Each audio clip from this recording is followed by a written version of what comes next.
जय श्री राधे। रामधारी गुप्ता खंड 2 प्रतिलेखन संख्या 138। गति 100 शब्द प्रति मिनट, कुल शब्द 500। प्रारंभ करें।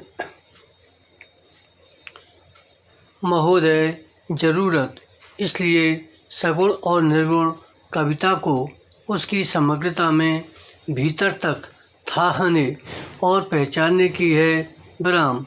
इसी क्रम में इन भक्तों और संतों के अंतर्विरोध भी हमारे सामने आते हैं। उनकी शक्ति और सीमा हमारे सामने उद्घाटित होती है। अगली पंक्तियों में हमारा लक्ष्य अंतर्विरोधों के बावजूद और उनके बीच से यह बताना होगा कि अपनी अपनी ज़मीन, अपनी अपनी शक्ति और सीमाओं के होते हुए भी सामान्यतः अपने समय के लिए और हमारे समय के लिए भी भक्ति कविता का सगुण और निर्गुण भक्ति कविता का महत्वपूर्ण सामाजिक सांस्कृतिक महत्व है। विराम।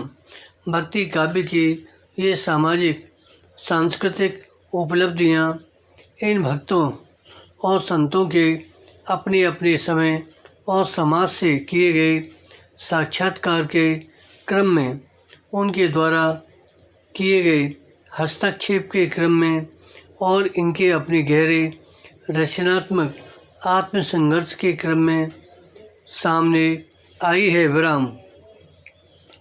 इन उपलब्धियों के पीछे गहरी और कठोर साधना का एक जीवंत इतिहास है।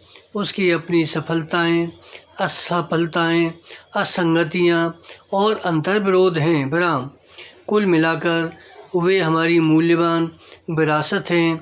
आइए अपनी इस विरासत का हम खुले मन से जायजा लें। विराम। पैरा।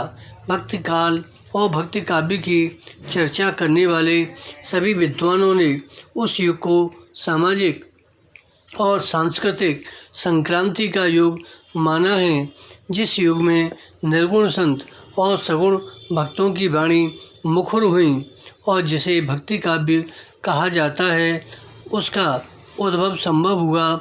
इस संक्रांति का मुख्य कारण भारत के सामाजिक सांस्कृतिक जीवन से इस्लामी धर्म मत का आगमन और प्रचार था। इस बात को लेकर आचार्यों में भले ही मतभेद हों। भक्ति काव्य के आविर्भाव के मूल में इस्लाम का क्या और कैसा प्रभाव है, यहाँ तक चले आ रहे भारतीय समाज का सवाल है। यह सब स्वीकार करते हैं कि इस्लाम के आगमन ने उसे एक गहरा धक्का दिया। विराम। विभिन्न धार्मिक संप्रदायों में बटे हुए विद्यमान भारतीय समाज को एक व्यापक हिंदू धर्म मत के तले एकजुट होने के लिए विवश होना पड़ा। इस्लाम की ओर से आई सामाजिक सांस्कृतिक चुनौती को इस प्रकार झेला जा सकता है, उसका प्रतिकार किया जा सकता है। विसंकलित होती हुई समाज व्यवस्था पर भी ध्यान दिया गया है और ऐसे रास्तों की खोज के बारे में प्रयास हुए हैं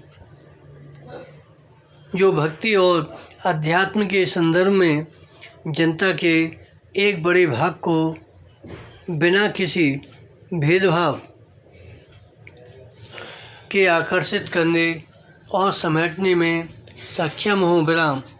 सामाजिक स्तर पर भेदभाव विहीन सामाजिक संरचना का सवाल जटिल होने के नाते भले ही विचारणीय न बन पाया हो, परंतु धर्म तथा भक्ति के अगुआ लोगों ने, आचार्यों और धर्माचार्यों ने कम से कम भक्ति के धरातल पर मनुष्य और मनुष्य में भेद न करने की बात को जरूर उठाया और युग की अपनी विशेष स्थिति के संदर्भ में वे इस अभियान में बहुत कुछ सफल हुए। उनकी इस सफलता को निर्गुण संतों की रचनाशीलता और सोच को परिलक्षित भी किया जा सकता है। विराम। धन्यवाद।